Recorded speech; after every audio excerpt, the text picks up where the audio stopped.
Xo'p, meni ismim Diyorbek Hayitov va men University of Warsaw, ya'ni Varshava universiteti talabasiman. Hozirda biznes o'rganyapman, bakalavrda 1-yilda o'qiyapman.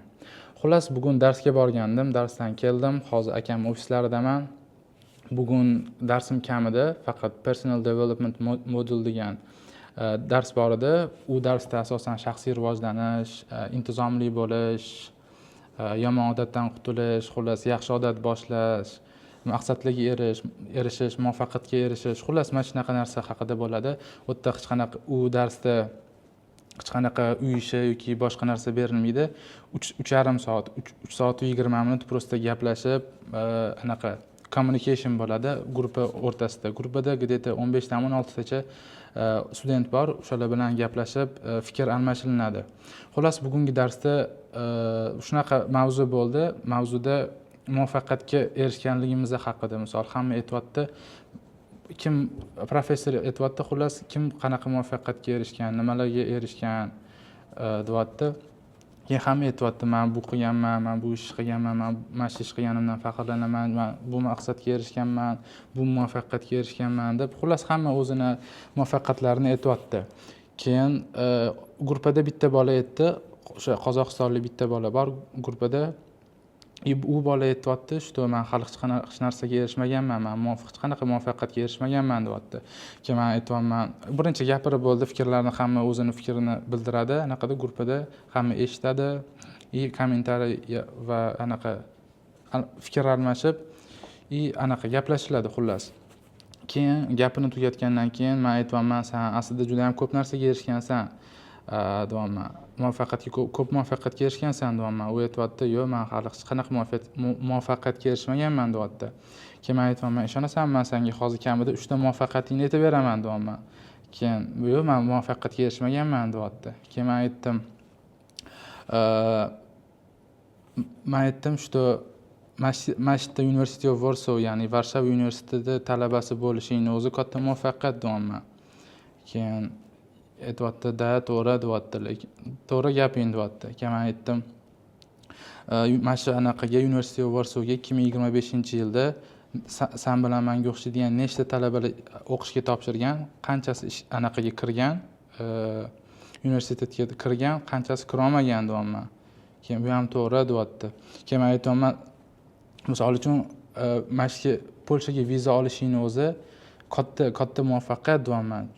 Chunki men vizaga kirganimda где-то 12 dan 13 ta odam hammasiga отказ bergan. Misol men kirganimda men ham o'ylab turgandim o'zi. Men vizaga posolstvoga kirganimda o'zi aytganimdek 12 dan 13 ta odamga отказ bergan. Отказ deyapti. Keyin o'sha yerda ham ozgina cho'chib qolganman. Menga ham отказ chiqsa kerak, cho'ta hamma отказ olyapti degan o'ylaganman. Keyin xullas bitta kirsam, Hayitov Diyorbek deb chaqirdi anaqada posolstvoda. "Congratulations, your visa accepted, approved" dedi. Keyin men xursand bo'lib ketdim, "Thank you" deb yo'q qilganman.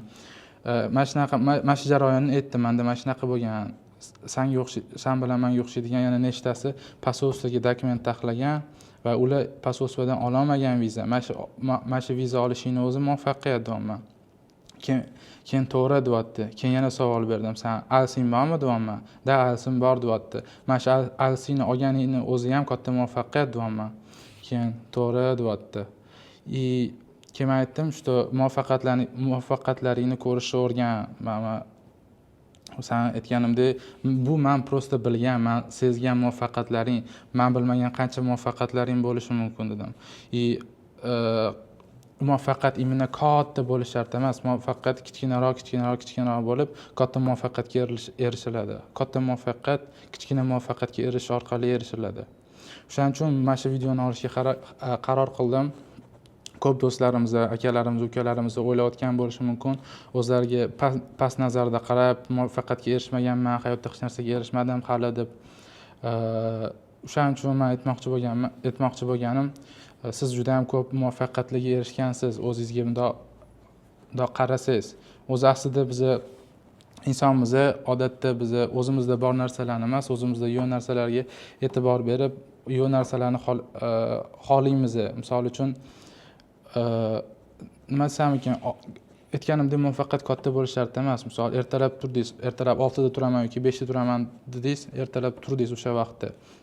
Bu ham kichkina muvaffaqiyat. Qanaqadir taskni bajardingiz, vazifani bajardingiz, bu ham muvaffaqiyat. Yoki bilmadim, qilaman degan ishingizni qildingiz, Instagramda kamroq vaqt sarfladingiz, bu ham kichkina muvaffaqiyat. Hozir oddiy eshitilishi mumkin, lekin aslida bu ham muvaffaqiyat.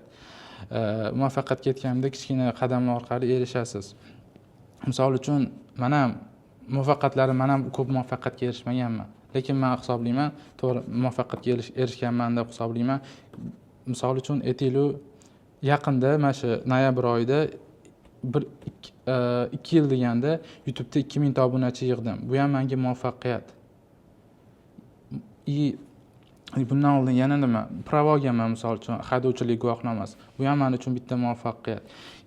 University of Warsaw talabasiman, Polshadaman. Bu ham menga muvaffaqiyat. To'g'ri, hozir mening muvaffaqiyatlarim siz muvaffaqiyatlaringiz yonida katta yoki kichkina bo'lishi mumkin, lekin aytganimdek, muvaffaqiyatda katta kichigi bo'lmaydi. Katta kichigi bo'ladi, aytganimdek, katta muvaffaqiyatga kichkina muvaffaqiyat orqali erishasiz.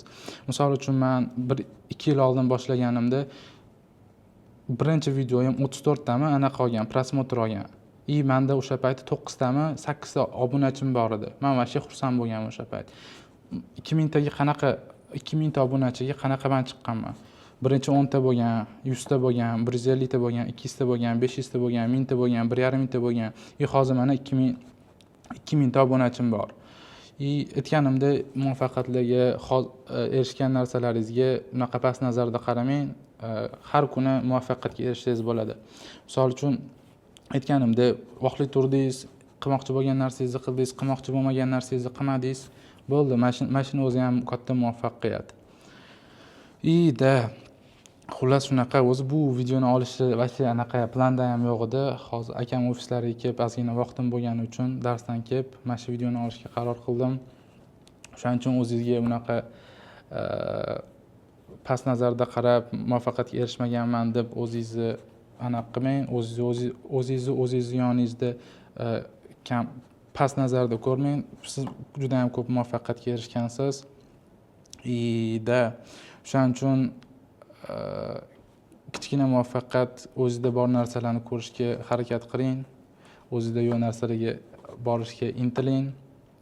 Aytganimdek, muvaffaqiyatga kichkina qadamlarni bosish orqali erishiladi. Xullas shunaqa qilishingiz kerak bo'lgan ishni qilgingiz kelmayotgan paytda qiling. Oddiy tuyuladi, lekin ko'p narsani o'zgartiradi.